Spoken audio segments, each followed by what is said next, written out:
Dr. Soiki talked about it yesterday. So Soiki, just a quick one. Tại ca nhóm bố đã để chìm bài thế mình nói người dương đi bạc cài họ lấy giống xưa bạc cài chở nó công dương thôi đó dân mà sẽ đạp bàn đấy okay So they're good. Yeah, that's good. Go. Yeah.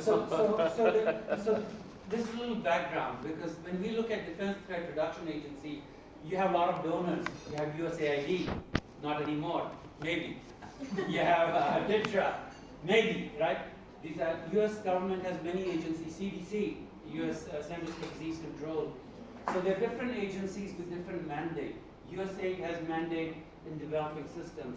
DITRA has mandate to work on high threat pathogens that are of international consequence that could be used for biological attacks by different parties, or where you could have accidental release of some of these pathogens. So when DITRA talks about some high threat pathogens, they're not worried about rabies. They're worried about brucellosis, they're worried about anthrax, they're worried about melioidosis, because many of these diseases are airborne infections. I think Dr. Sukuna talked a lot about PPE, he talked about airborne infections. So for us, the biggest concern is airborne infections, which is that anything that could be like inhalational anthrax, any other disease that could be spread very rapidly through air, whether it's through droplets, like Dr. Skuna was talking about it yesterday. You can see how much I understand. But for us, the biggest concern is there an airborne infection that can propagate very fast? Many of you probably know that SARS in whenever 2002, 2003, in Hong Kong, people living on maybe 30th floor, the SARS patient was on the 20th floor, but people got infection on the 30th floor. Have you heard about this case? Even COVID, living in an apartment building, but they got infection transmitted through toilets. When you flush the toilet, it creates an aerosolization, water pressure, because in the toilets there are chimneys in the back, or chimney effect, so the viruses move up, and if the seals of the toilets are broken. So anyway, so there's a lot of real concern about airborne infections and all that. So this is a little quick background, because I'm not going to go into all of this, but just to give you an idea that what this training program is doing in Cambodia and other parts of the world. So you have some idea. We will make these training materials available on a link. So we have one training this week. Next week is laboratory network. So a lot of these materials are good. I mean, you guys are pretty advanced looking at your interactions on the case studies. So we would not go into the specifics, but I know many of you are self-learners. You'll probably pick it up and all that. So I'm just going to quickly go through this. For this particular course that we have designed, it's called the High Threat Pathogens for the Detection and Diagnosis Program in Cambodia. So it's basically doctors and nurses, along with lab technicians, laboratory systems, working together to make sure that they are able to detect and diagnose a disease as soon as possible. Because each person or each department has a function. A clinician, a doctor, his function is to detect the disease. If I come as a patient, like I'm coughing, they need to figure out, do I have, am I suffering from pneumonia? Is it viral? Is it bacterial? Is it fungal? So that they can ask for appropriate tests. So if I look at TB, Mycobacterium TB, you could, in the world, there are about 10 million cases every year. In Cambodia, there are about 23,000? 40,000 cases. Now, if you think about it, some of those cases, often when we order the test, the doctor orders the test to the lab, it may come out negative.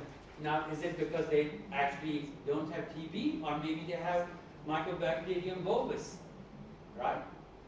It's a bovine form of TB, or maybe they have melioidosis, Now, how would the lab decide which test to do it? Because depending on what the doctor orders. But the doctor will only order if they do an appropriate differential diagnosis. When we say, and I think I'll have Soiki talk a little bit more about differential diagnosis, which is to sort of say that what's the underlying cause of the disease. So if I'm doing, let's say in some provinces in around Siem Reap or somewhere else in Cambodia, you have a lot of melioidosis. It's in the farms, it's endemic, the bacterium is in the soil, so when the farmer is going behind the water buffalo, there's aerosolization, or if they have a cut on the skin or something else, so they get infected.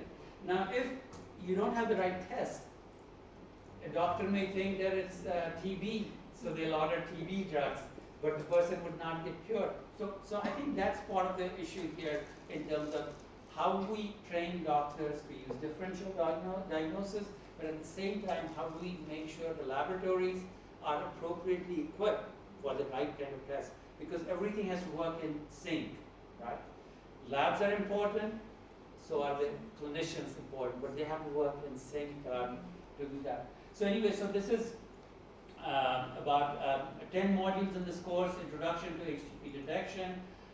I do have one module here which talks about domains, competencies, and proficiencies. When we are training people, we break the education into different domains. I'll go through these very quickly, and then if you think you need to spend some more time later this week, we may spend 15, 20 minutes. Then there's differential diagnosis. We have high-threat pathogen clinical guidelines, because I think again, Dr. Spooner was discussing HPAI, highly pathogenic avian influenza. It's very important that the clinicians as well as the laboratory personnel understand the underlying causes, the role that different this particular pathogen, or it's also evolving, plays, the type of laboratory tests that are needed. But even there, you guys talked a lot about biosecurity. For us now, biosecurity has become a big issue for farms. Because if I go into someone's farm without appropriate control, I may bring some infection from outside and then infect the poultry. Right now in the US, we have a major shortage of eggs because they had to destroy millions of chicken. This is a problem also in Cambodia, except in the US they get paid to kill the chicken. But the issue here is again biosecurity, and the farms have become a bigger and bigger issue. So anyway, so we'll talk a bit about all of these things here. But it's again available, Soiki is going to give you a link to this one. Then I think Dr. Skuna is going to be talking about HTP specimen collection and packaging. I think you already talked about the network transportation system. And then there's another one is how do you manage high-threat pathogen cases? Because again, there is issue about within the household, they can spread the disease to others. So again, what kind of PPE needs to be worn, the medications. For many of these things, if they're bacterial, you have antibiotics, whether it's anthrax, melioidosis, brucellosis. But if they're viral in origin, then supportive care, etc. Then, of course, Cambodia has a very strong case notification disease surveillance program that is run by CAM EMS, where data is collected on a regular basis to see what's happening. And then, of course, developing a coordinated response. And again, Dr. Skuna talked a lot about surveillance and follow-up. And then, of course, infection prevention and control. Now, here we're looking at it more transmission-based infection prevention, like I think we talked about for CRE, the hand hygiene, the environmental cleaning. That's fundamental, but then you also have other transmission-based airborne infections and all that. So this particular one basically deals with that, because I think our biggest concern with high-threat pathogens is how well is the system in place so that these high-threat pathogens do not become a pandemic, etc. So just a quick definition of high-threat pathogens. So when we talk about high threat pathogens, we talk about pathogens with the potential to cause high mortality, disrupt public health, and lead to economic and social instability. In fact, if you look at it, we had COVID about 5 years back. US and the world is still bearing the effects of COVID. In fact, we have a new president in the US which has destroyed USAID because he's still upset about COVID that happened 8 years back. So I think when you look at it, COVID has destroyed a lot of economic institutions and other things. So our biggest concern is about the future, that we can control these quickly. Most HCPs are of zoonotic origin. As you know that 70% of the diseases, if not more, come out of animals and then they spill over into humans. And as with global warming, as with increased proximity between humans with the nature, because we are encroaching into forests, we're cutting forests, we're doing everything else, so that means we are interfacing with now wildlife much more closely. So in fact, in the US right now, there is so much among the poultry farmers, there is so much concern about wild geese that they should not land in your land and infect your poultry flock or other animals because of bird flu. As you know that as in Cambodia, you have had some human transmission, a lot of in the poultry and all that. In the US also, we've had a number of cases that have been identified as infection of H5N1 and all that. So that's a big concern. But now the poultry farmers, animal things, the biosecurity measures that they're doing to prevent transmission or spillover from wild animals, wild geese, etc., into your poultry flocks. In fact, in each poultry farm, they have zones. You do not go from one pen, one area to another area unless you take appropriate security measures. So examples of HTPs, viruses, we have Ebola, Marburg, Nipah, H5N1, and I know there is some interest in Cambodia for Nipah and definitely H5N1. Bacteria, which is anthrax, plague. You may think plague is over, but actually a lot of countries still report every now and then cases of plague, including China, India, except because we have such strong availability of antibiotics, we haven't seen plague as was plague in the Middle Ages. So treatments have dealt with in a much stronger way. So characteristics of HTPs are high transmissibility or ease of dissemination, severe clinical outcomes, or high mortality rates and potential for use as biological weapons. That's why I said we're not, from DITRA's point of view, we're not concerned about rabies because it does not have biological threat. But if it's anthrax, it's a problem. How many of you know that there was an anthrax outbreak in Laos early last year? You guys know about it? All of you? Yes. Okay. So they have had hundreds of cattle that died. They had some cases of cutaneous anthrax. I work in some Middle East countries where, because of animals being transported across boundary, international boundary. So I had a case in country X, I would not name, where a farmer had imported 10 heads of cattle. They suddenly got very sick, so he said, why lose money? So they cut the animals, sold it at half the price. Within 2 days, you had cases coming to the clinic with little scars on their hands and all that, because the cattle probably had anthrax. The only problem is, before we could get the samples of specimens from these patients, they were already put on antibiotics, because everyone gets doxycycline these days. So again, that's a big issue about here in terms of the laboratory procedures, that when you suspect people of some disease, you take specimens before you actually put people on treatment. So global threat of high threat pathogens, public health impact, rapid spread, leading to outbreaks of pandemics, economic and social disruptions that I talked about, and then of course biological warfare and all that. So I think in terms of strategies for mitigating HTPs by surveillance and early detection, and I think, as I said, doctors, nurses, they play the front line in terms of detecting or being suspicious. So I think as I'll have Soiki talk a little bit about differential diagnosis. So using differential diagnosis, our clinicians who are the first line of defense, they'll say, I think this person works on farm. Maybe this looks like some kind of lung infection, so maybe this may be melioidosis. Maybe the guy is a farmer. Or somebody's traveled recently to a country which has a certain known virus or bacteria happening. So I think that's a big issue in terms of how we look at that. So I think I have pulled this out from Cambodia.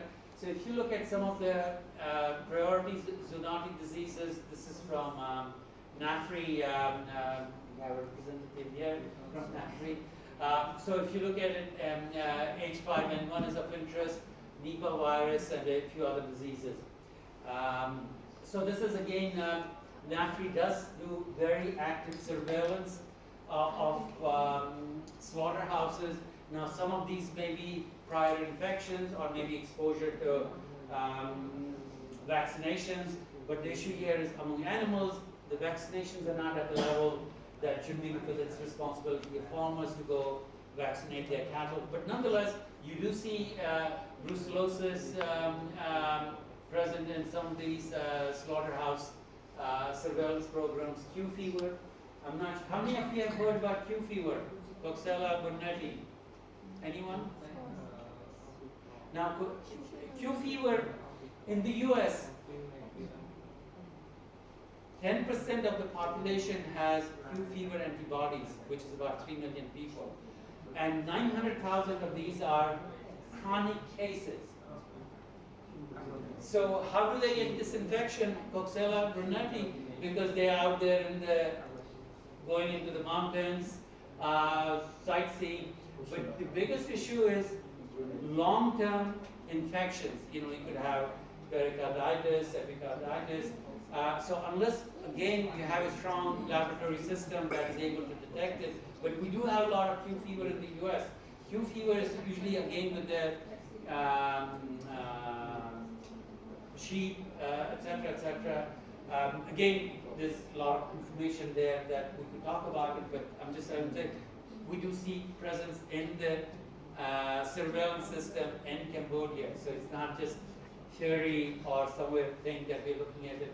Then, of course, we're looking at African swine fever, which is not a zoonotic disease, but then we have brucellosis, small percentage, and then, of course, there's a lot of melioidosis. So I'm not going to go into this one. This is a lot on HPAI, so I'll leave that there. So this is DITRA program support here, so I'll leave that here. I mean, you are all aware about the joint external evaluation findings that were done, I think, last year by WHO along with Ministry of Health, which identified some of the gaps in the systems in place to ensure that future pandemics or epidemics do not take place. So if you look at the findings from JEE from 2017 to 2024, there have been some improvements. Clinical capacity and detection, diagnosis of HTPs have shown some improvements. Laboratory services for HTPs have improved in Cambodia. You do still have centralized, most of the testing is available either at the national level or in some of these regional labs and all that. But nonetheless, it is here. I think COVID has also helped further strengthen the system. And then, of course, HTTP notification. Again, this will be all available if you guys need to know that. I will not go into that. And then I think you talked about One Health approach. We do focus a lot on One Health approach. That means environment, agriculture, and human health. So one of the things that, as part of this program that we've developed, Soiki and I, along with others, we actually spent time with Dr. Bunsutera about looking at NAFRI's approach to dealing with some of these diseases. But we also talked to the provincial veterinary health officers to look at it. How is the public health system for the animals working? How well is it working in terms of prevention? I think again, Dr. Spona was talking about prevention of some of these brucellosis, etc. Of course, the best thing is vaccinations, but often the program does not provide vaccines for free, like for humans, right? We can get MMR, we can get this, but for animals, we expect farmers to buy it, and often farmers do not want to spend that much of money and all that, so there are some challenges there. But nonetheless, making sure, working together, animal, human, and environment and health folks can enhance this thing. So I think Dr. Skuna probably will talk about international health regulation at some point, so I'm going to skip that part. So let me go into the next one. I'm going to go through these fairly quickly.